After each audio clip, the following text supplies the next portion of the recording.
A very warm welcome to all of you to Self Selection Board, a one step towards uniform। और आज हम बात करने वाले हैं साइकोलॉजिकल टेस्ट की। साइकोलॉजिकल टेस्ट कई हिस्सों में बांटा हुआ होता है, टैट, वेट, एसआरटी और सेल्फ डिस्क्रिप्शन। उसमें सबसे प्रोमिनेंट माना जाता है टैट है, उसके बाद एसआरटी, उसके बाद वेट और लास्ट में सेल्फ डिस्क्रिप्शन। और सेल्फ डिस्क्रिप्शन को कहा जाता है कंफर्मेटरी टेस्ट। मतलब अगर पहले वाले टेस्ट जो हैं वो है बेसिक सीरीज, और अगर आपने अच्छा कर दिया तो आपने जंग जीत ली साइकोलॉजिकल टेस्ट की। ये कहा जाता है, अगर आप कभी मौका मिले ना किसी कर्नल ब्रिगेडियर के साथ पैक लगा के या कॉफी पीते हुए बात करो, तो आपको ये बात पता लगेगी जो एसएसबी में रह चुके हैं, वो आपको ये बात बताएंगे।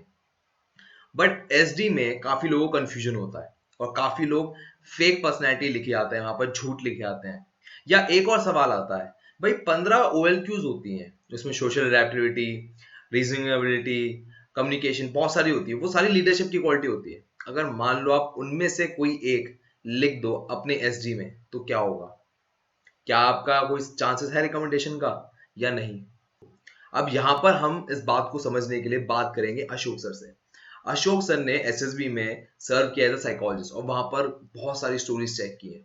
इसके साथ वो अभी psychtestmastery.com में काम कर रहे हैं, जहां पर वो ऑनलाइन टेस्ट सीरीज कराते हैं साइकोलॉजिकल टेस्ट की। मतलब टेट, वेट, एसआरटी और एसडी वो साइकोलॉजिकल कराते हैं कंडक्ट स्टूडेंट की जो एसएसबी तैयार कर रहे हैं।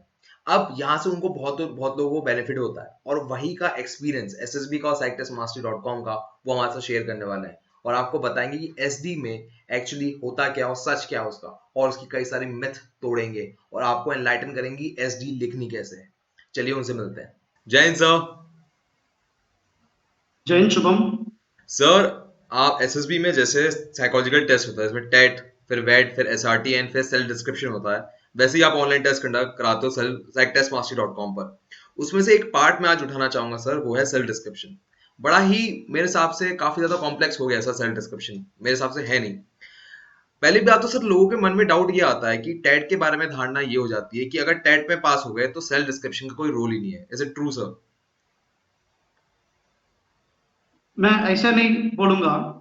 If you do well in TAT, your SD has to support your TAT.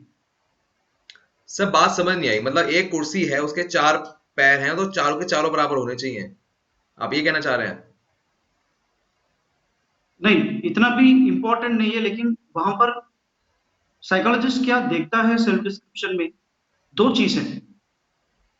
एक है, एक कैंडिडेट अपने बारे में क्या जानता है, how much insight you have about your personality. Okay. और दूसरा चीज ये है, what is your level of motivation to make yourself a better person. Okay. ये दो चीज है।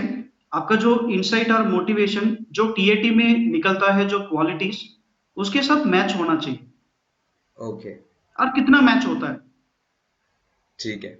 ओके सर, मैं आपकी बात यहाँ समझ रहा हूँ, बट सर यहाँ पर मैं थोड़ा और आगे लाता हूँ। आपने कहा तो मैच होना चाहिए उसका, बट फिर एसडी का इंपॉर्टेंस क्या है? ऐसा तो लग रहा है कि अगर इसमें फिर मान लो मैं खाली छोड़ गया हूँ तो भी काम चल जाएगा। मतलब सर समझ नहीं आ रही मेरी आपकी बात। यहाँ पर आप कह रहे हैं कम अब है इसमें, इंपॉर्टेंस।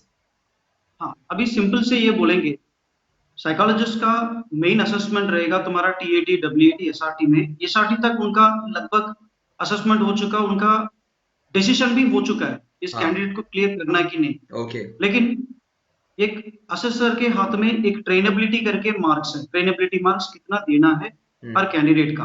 ओके। वो ट्रेनेबिलिटी फिक्स करने के लिए आपका जो इंसाइट एंड मोटिवेशन जानना जरूरी है। तो उसके बेसिस पे आपका मार्क्स ज्यादा कम हो सकता है एसडी के बेसिस पे। ओके।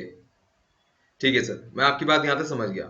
बट जिस तरह का एसडी है, मेरे हिसाब से तो पूरा का पूरा कंट्रोल स्टूडेंट या मैं कहूँ डिफेंस एस्पिरेंट के हाथ में। उसमें बात किसके बारे में की जाती है? पेरेंट्स की ओपिनियन, टीचर्स की ओपिनियन, एम्प्लॉयर्स की ओपिनियन अगर आप नौकरी करते हैं, फ्रेंड्स या कलीग्स की ओपिनियन, आपकी खुद की ओपिनियन क्या है और आप अपने आप को कहाँ देखते हैं। अब सर मैं तो सब कुछ अच्छा ही लिखूंगा ना, तो उसमें तो मैं कभी फेल हो ही नहीं सकता। तो इसी बात में जाके मैं हमेशा बच्चों को ये बोलता कि you have to bring out some of your weakness. The purpose is, जितना आप अपना वीकनेस के बारे में जानते हो, उतना आपका इंप्रूव होने का चांसेस ज्यादा है। Okay, fair enough sir. यहाँ से मेरा एक काउंटर क्वेश्चन और उठ के आता है। आपने कहा वीकनेस, पर किस टाइप की वीकनेस? अगर हम 15 OLQ देखें, वो अपने आप में क्वालिटीज हैं, और वो किसी ना किसी की वीकनेस भी हो सकती है। अगर उसने वो लिख दिया तो उसकी लीडरशिप पे सवाल आ जाएगा, क्या वो अच्छा लीडर है? अब वो क्या लिखे ओके, सर? यहाँ पर मैं इतना बोलूंगा, कोई भी इंसान परफेक्ट नहीं होता। जी। अब इसके आगे जाके तुम्हारा ट्रेनिंग में क्या होगा, तो यहाँ पर जो मैंने एक कॉन्सेप्ट बोला आपको, ट्रेनेबिलिटी। जी। ये जो ट्रेनेबिलिटी क्या होता है, ये बंदा अभी के लेवल पे इस ट्रेनिंग से क्या ये इसको फायदा मिलेगा या नहीं। ओके। सो जिस कैंडिडेट का वीकनेस इतना बुरा नहीं लगता है, तो एज ए साइकोलॉजिस्ट मैं सोचता हूँ कि इस वीकनेस के साथ ये बंदा ट्रेनिंग कर लेगा और इस वीकनेस को ये इम्प्रूव हो सकता है बाद में। ओके, चलिए, आपको वो लगा, आपने उसे पास कर दिया, बट सर मैं यहाँ से जरा थोड़ा और मोल्ड करता हूँ। देखिए, कुछ ऐसी चीजें होती है मेरे हिसाब से, सर मेरा मानना है, हो सकता है मैं गलत हूँ। अगर मैं खाली टीचर की बात करूं, अगर टीचर अपना ओपिनियन दे रहा है, वो ऑनेस्टली लिख रहा है, तो स्टूडेंट के बारे में उसकी इंटेलिजेंस, उसकी organizing, power of expression, sense of responsibility, class में कैसे अटेंड करता था, उसके बाद सोशल अडेप्टिबिलिटी की, अपने आसपास वो लोगों के साथ कैसे अडेप्ट करता था, और लास्ट है इनिशिएटिव। ये सारी की सारी वो क्यूज आ जानी चाहिए जब वो अपना एसडी लिख रहा है। करेक्ट। बट अब यहां पर उसने ऐसा सोच के देखिए, मैंने सोशल अडेप्टिबिलिटी पे काउंटर कर दिया, तो वो तो गड़बड़ हो जाएगी ना वहां पे, क्योंकि वीकनेस हो सकती है। अब हर इंसान की पांचों उंगलियां बराबर हो, ये तो पॉसिबल नहीं है। तो इसलिए हम नॉर्मली ये बोलते हैं, don't talk anything about your OLQs. अब ओएलक्यू का टर्म्स यूज मत करो। जब सेल्फ डिस्क्रिप्शन में आप लिखोगे क्वालिटीज के बारे में, उसमें एग्जैक्टली आप ये नहीं लिखना कि मेरा इफेक्टिव इंटेलिजेंस गड़बड़ है या मेरा सोशल अडेप्टेबिलिटी गड़बड़ है। Social adaptability is a broad term, उसके अंदर कई सारी चीज है, जैसे अलग अलग बात करेंगे हम। एक सोशल इंटेलिजेंस करके है, एटीट्यूड है, आपका वो टेम्परामेंट के बारे में है। तो ये सारे जो छोटे छोटे क्वालिटीज है, वो एक सोशल अडेप्टी की बड़ा क्वालिटीज के अंदर कवर हो जाता है। जब आप जनरली लिखोगे मेरा सोशल अडेप्टेबिलिटी अच्छा नहीं है, तो उसे असेसर का भी कुछ समझ नहीं है कि यार क्या कहना चाह रहा है। ओके। तो इसलिए हम बोलते हैं, आप जितना हो सकते हैं उतना सिंपल टर्म्स का रखो अपने लेवल पे। अगर आपको लगता है कि sir sometime I get angry, hmm. आप लिखो सर कभी कभी मेरे को गुस्सा आता है। ओके। तो वो आपके आपके लेवल से ऐसे लिखना सही रहेगा। ठीक है सर, मैं आपकी बात समझ गया। चलिए, मैं थोड़ा और इसमें ना ले लेता हूँ एक चीज, इनिशिएटिव। अब इनिशिएटिव में कोई बाइफरकेशन नहीं होता है, ठीक है। अब मान लीजिए उसकी ये वीकनेस है, जो कि बहुत लोगों की होती है, जैसे शाय पर्सन है तो उसकी होगी, प्रोबेबल चांसेस हैं। तो उसको क्या लिखना चाहिए वहां पर? सर मैंने इसको रियलाइज किया, वीकनेस वीकनेस है, और मैं अब उस पर काम कर रहा हूँ। इज इट गुड, और जस्ट कि जब मैंने वीकनेस लिख दी कहानी खत्म हो गई? अब इसमें जब हम बात करेंगे, जो पहला चार पैराग्राफ, हम्म। पहला जो चार टॉपिक है, जिसमें आपको ये लिखना कि पेरेंट्स क्या जानते हैं, अपने टीचर्स और एम्प्लॉयर क्या जानते हैं, और अपने फ्रेंड्स क्या जानते हैं, और हम्म। अपने बारे में हम क्या जानते हैं। जी। इसमें आपको सिर्फ ये लिखना कि क्या सही है क्या गलत है। हम्म। लेकिन जो लास्ट पैराग्राफ है, what kind of a person you would like to be, जी। उसमें जाके दो चीज आपको लिखना है। एक चीज है अभी जो वीकनेस है, जो एग्जिस्टिंग वीकनेस है, उसको इंप्रूव करने के लिए मैं क्या करूंगा। ओके। दूसरा है, और कोई क्वालिटीज मैं सीखना चाहता हूँ, मुझे लग रहा है कि ये क्वालिटी बहुत कम है, जी। ये वीकनेस नहीं है लेकिन कम है, अगर मैं कोशिश करूंगा तो इसको और मैं बड़ा कर सकता हूँ। तो फेयर ये इनफ दो सर। चीज आपको लिखना है लास्ट पैराग्राफ में। ठीक है, मैं आपकी बात समझ गया सर। अब मैं यहाँ से एक चीज लेकर आना चाहूंगा। पीआईक्यू फॉर्म दो लोगों के पास जाता है जो स्टूडेंट फिल करता है, एक साइकोलॉजिस्ट और एक इंटरव्यूइंग ऑफिसर। जीटीओ के पास नहीं जाता है। अब यहाँ पे जो पीआईक्यू फॉर्म आपके पास पहुंचा, उसका एसडी से रिलेशन अगर मैं एक लिंक करूं, सर आप बताइए अगर मैं सही हूं गलत हूं। फॉर एग्जाम्पल, एक स्टूडेंट लिखा है, I am a very good student in the eyes of a teacher, और वहीं पर उसके पीआईक्यू पे दिखता है कि उसके मार्क्स बहुत लो हैं। तो क्या आपके दिमाग में काउंटर आता है क्या? अभी इसमें दो चीज है। एक चीज है, जब तक आप क्लियरली नहीं लिखोगे किस चीज के बेसिस पे आपके टीचर ने ये बोला कि अच्छा कैंडिडेट, ओके। वो मार्क्स के ऊपर और आपके बिहेवियर के ऊपर। ओके। ऐसा नहीं कि हर टीचर ये बोलते कि जो बच्चा अच्छा पढ़ाई करता है कि वो अच्छा है, ऐसा नहीं है। हम्म। कभी टीचर का ये कि आजकल मतलब सबका माइंड सेटअप बदल गया, आजकल टीचर भी ये सोचने लग गया कि जो बंदा सिर्फ पढ़ाई के अलावा बाकी चीज में भी अच्छा सा करता है, ऐसे कैंडिडेट को गुड कैंडिडेट बोलते हैं, गुड स्टूडेंट बोलते हैं। ओके। तो जब आप लिखोगे, वहां पर आपको स्पेसिफिकली ये लिखना कि किस चीज को लेके टीचर्स ने आपको ये बोला कि you are a good student, study के बारे में और एक्स्ट्रा करिकुलर एक्टिविटीज के बारे में और आपके बिहेवियर के बारे में। ठीक है सर, मैं आपकी सारी बात समझ गया और आपने बहुत क्लियरली बता दिया, बट मेरे यहाँ से एक सवाल और आता है। जब इंसान के हाथ में खुद ही लिखना है तो उसके हाथ में फेक करना भी होगा सर, कि वो फेक भी कर सकता है? देखो, इसमें फेक करने की बात नहीं है। तो नॉर्मली मैं ये बोलता कि स्टूडेंट्स को एक चीज है, आपको ट्रूथफुल रहना है, लेकिन इंसान कितना ट्रूथफुल रह सकता है? तो there is a difference between being truthful and being innocent.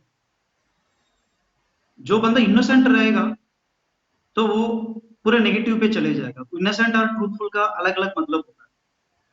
तो यहाँ ओके। पर आपको क्या रहना है कि ट्रूथफुल रहना। ओके। जितना दूसरों को बोल सकता उतना ही बोल बोल सकते हैं हम। उससे ज्यादा क्यों बोलना है?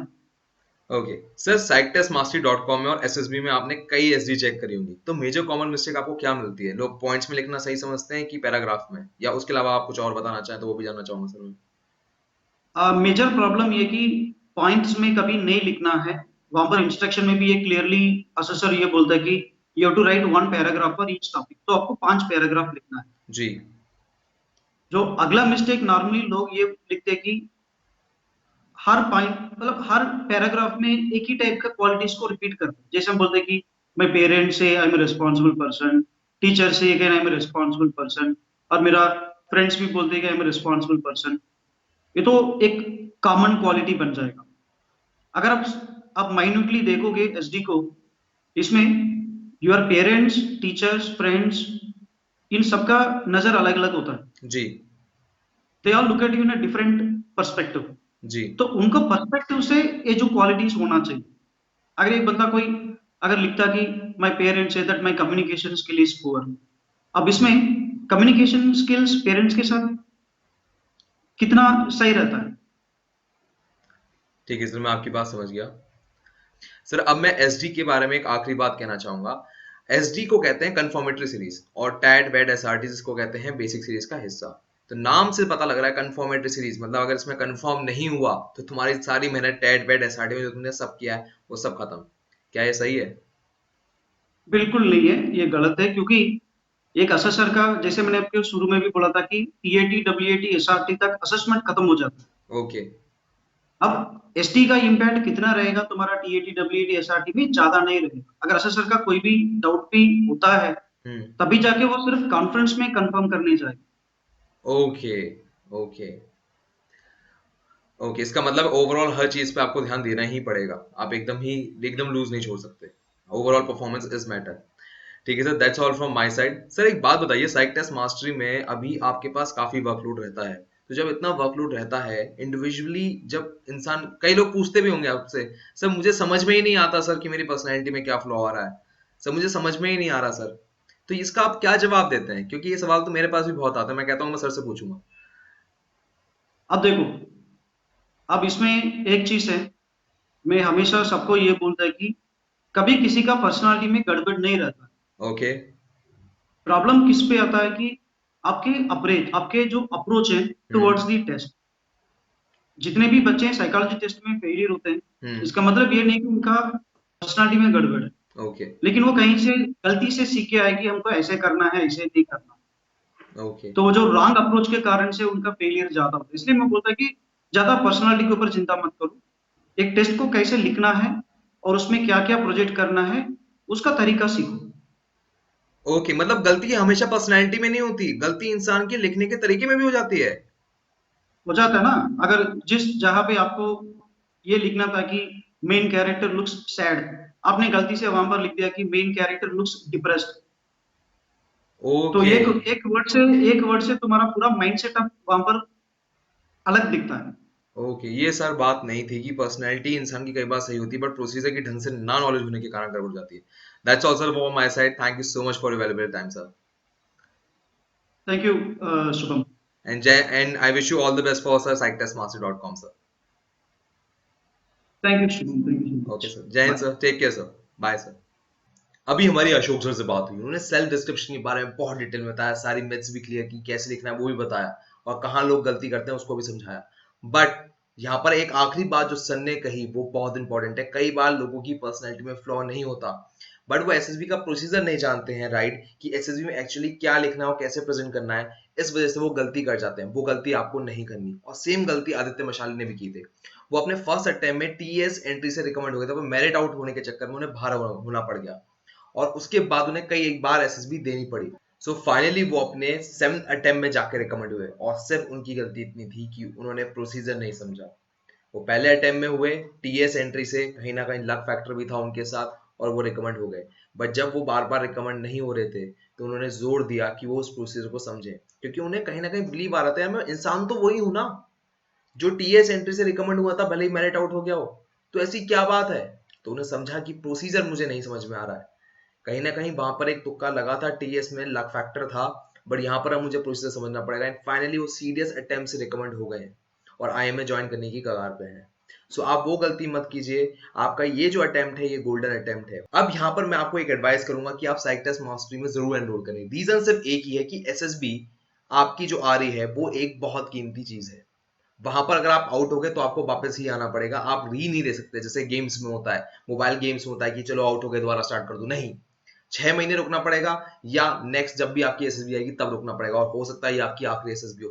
तो रिस्क मत लीजिए, psychtestmastery.com में एनरोल कीजिए। वहां पर एक्चुअल मेथड में, जैसे एक्चुअल में रियल एसएसबी में साइकोलॉजिकल टेस्ट होता है वैसे वो कंडक्ट कराते हैं, आपको फीडबैक देते हैं, जहां इंप्रूवमेंट करने की जरूरत है उसमें बताते हैं, पर्सनैलिटी में अगर इंप्रूवमेंट करने की जरूरत है उसे बताते हैं, एंड फाइनली आपको तैयार रखते हैं वो कि आप एसएसबी में जाएं तो कॉन्फिडेंटली जाएं और पूरी तैयारी के साथ जाएं।